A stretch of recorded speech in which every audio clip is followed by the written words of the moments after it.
আপনারা জানেন 2024 সালের গণঅভ্যুত্থানে আমাদের প্রায় 1400 সহযোদ্ধা শহীদ হয়েছেন, আহত হয়েছেন প্রায় 30,000-এরও অধিক সহযোদ্ধা।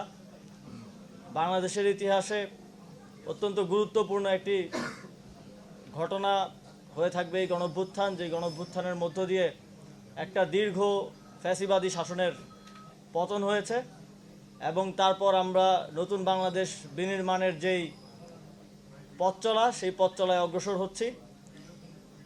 গত গণঅভ্যুত্থানের পরের সময়টা, এই ট্রানজিশন পিরিয়ড বাংলাদেশের জন্য খুবই গুরুত্বপূর্ণ এবং সামনে জাতীয় নির্বাচনও সমানভাবে গুরুত্বপূর্ণ। আমরা একটা গণতান্ত্রিক প্রক্রিয়ার মাধ্যমে একটা গণতান্ত্রিক সরকার গঠনের দিকে বাংলাদেশ এগিয়ে যাচ্ছে। এই সময়ে এছাড়াও আপনারা জানেন কিছুদিন আগে আমাদের একজন সহযোদ্ধা শরীফ ওসমান হাদি গুলিবিদ্ধ হয়েছেন এবং শহীদ হয়েছেন। আমি মনে করি যে এই সময় জুলাই গণঅভ্যুত্থানের সকল শক্তিকে ঐক্যবদ্ধ থাকা এবং ঐক্যবদ্ধ রাখা সমানভাবে গুরুত্বপূর্ণ এবং একই সাথে এই গণঅভ্যুত্থানের যে আকাঙ্ক্ষা, শহীদদের এবং শহীদদের পরিবারের আহতদের যে আকাঙ্ক্ষা, বাংলাদেশের লক্ষ কোটি মানুষ যারা রাজপথে নেমে এসেছিলেন জীবনের তোয়াক্কা না করে, তাদের যে আকাঙ্ক্ষা, সেই আকাঙ্ক্ষা বাস্তবায়নের জন্য এই নির্বাচনকে কেন্দ্র করে আবারও সময় এসেছে ঐক্যবদ্ধ হওয়ার।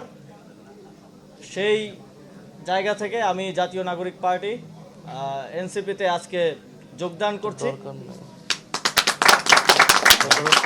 এবং আমি আসন্ন ত্রয়োদশ জাতীয় সংসদ নির্বাচনে অংশগ্রহণ করছি না।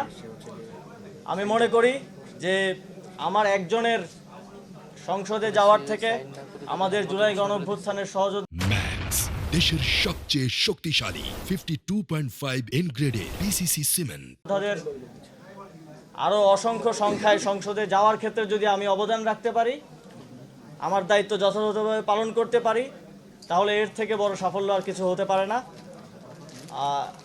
এবং এই নির্বাচনে যেহেতু আজকে যেই নমিনেশন জমা দেওয়ার শেষ দিন ছিল, সবাই নমিনেশন জমা দিয়েছেন, আমরা প্রত্যাশা করি খুবই সুষ্ঠু এবং নিরপেক্ষতার সাথে, কোনো ধরনের হানাহানি ছাড়া আমরা এই গণতান্ত্রিক উত্তরণকে সফলতার সাথে বাংলাদেশ অতিক্রম করতে পারবে এবং এই গণতান্ত্রিক উত্তরণের পক্ষে আমি কাজ করে যাব। এবং একই সাথে আপনারা জানেন এই নির্বাচনে দুটি ব্যালট থাকবে। এখানে আমি মনে করি যে আপনারা একটি ব্যালটে এমপি নির্বাচন করবেন, সরকার নির্বাচন করবেন। সেই সরকার এবং এমপি থাকবে 5 বছর। তারা তাদের কমিটমেন্ট রাখবে কি রাখবে না সেটা আমরা জানি না। তবে আপনারা যদি গণভোটে হ্যাঁ ভোট দিয়ে নির্বাচিত করেন, এই সংস্কারের মাধ্যমে বাংলাদেশ আমি মনে করি যে 100 বছর এগিয়ে যাবে। এবং একই সাথে আমি আমার যে দায়িত্ব পেয়েছি দলের পক্ষ থেকে, একই সাথে আমার সহযোদ্ধাদেরকে নির্বাচিত করার জন্য আমি সর্বোচ্চ চেষ্টা করব এবং একই সাথে গণভোটে হ্যাঁ ভোটকে জয়যুক্ত করার জন্য জাতীয় নাগরিক পার্টির পক্ষ থেকে আমরা আমাদের সর্বোচ্চ চেষ্টা করে যাব।